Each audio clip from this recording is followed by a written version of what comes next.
I love seeing other people's tools, and I wanted to put this together so that I can share my own setup with people who find this kind of thing interesting. Most of the wax techniques I use I learned from William Davis, so he deserves credit for most of this. For reference material, I use a computer so I can have access to thousands of images. For one of my sources of heat, I use a Ronson lighter. I really like it. The only thing I don't like is that the trigger is too small, so I just fastened a dowel stick with a rubber band to it so I can use my whole hand to activate it. You use butane fuel to refill it.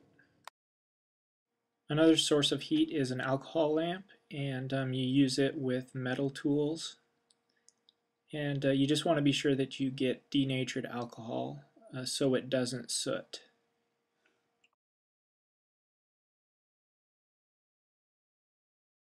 For larger sculptures, I use a propane torch and just made a little stand out of scrap metal that puts it at the right angle for me.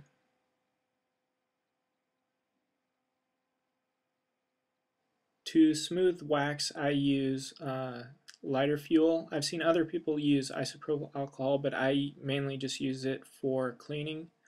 But I really haven't done enough experimenting to tell the difference between the two. And the way I do it is I just put a little bit on a paintbrush and smooth it around the wax,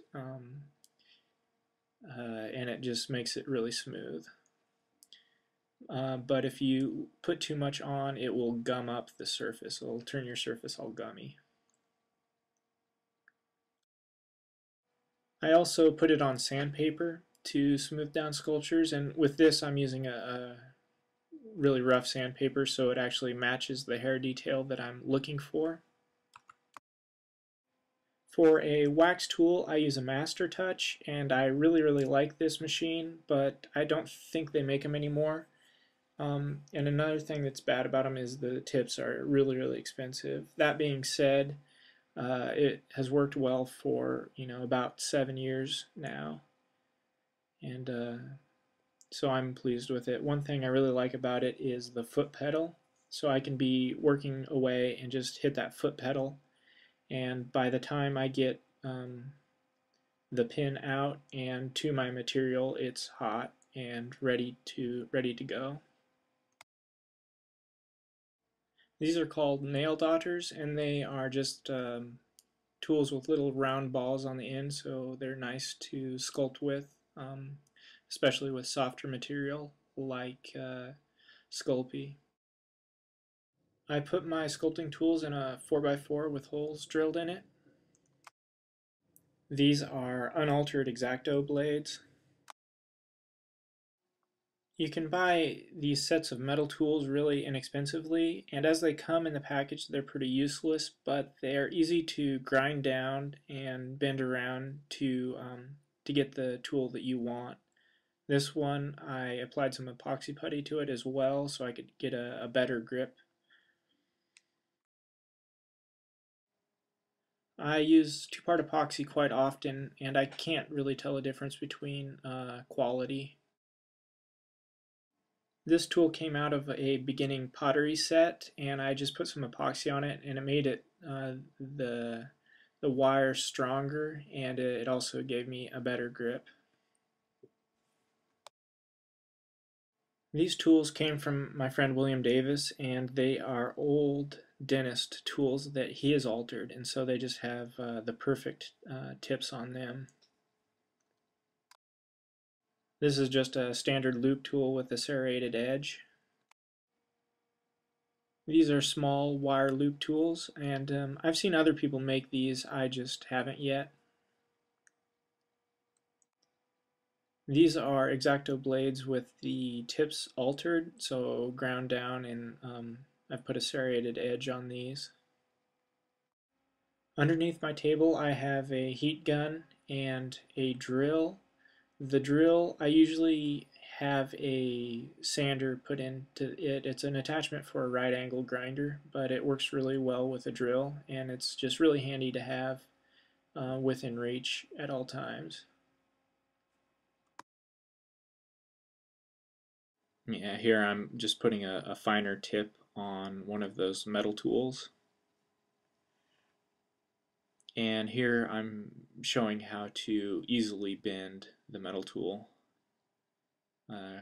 And just heat up where you want the bend to be, and with your pliers move it around. Okay, I'll go through the contents of my toolbox quickly. That's pantyhose, and I use it for smoothing wax if I want it really smooth, and I also put some lighter fluid on there, and that helps smooth it. Here's a random sanding thing. A cat brush that I broke the back off of. I was going to use this for hair detail. It didn't really give me good results.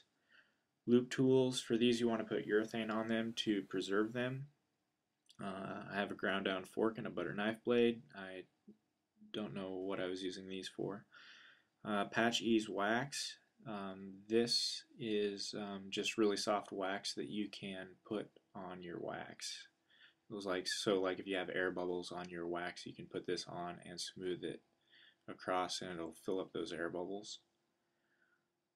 Toothbrush with bristles cut down. Chip brush. Files, loop tools, and hair detail tools. The hair detail tools, you can see that some of them have extensions on them to make them longer, and that was just my friend Bill put an arrow shaft, put them down inside of an arrow shaft and cut the arrow shaft, so that's what that is. In with my files, I have a few hacksaw blades that I've cut down. Here are some Exacto blades inside of a plastic film container.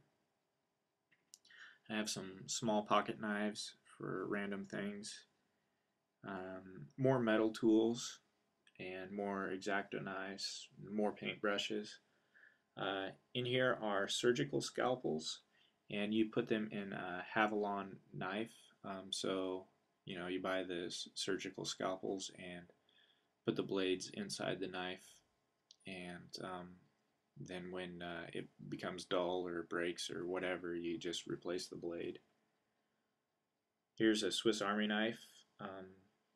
I ground down a lot of the blades, I altered a lot of the blades, and also I put a serrated edge on the major blade, and it works really nice for doing wax stuff. These came in an old Protractor set, and is great for measuring. And here I hot glued the cap of a Sharpie into my toolbox so I can be working along and with one hand grab the marker.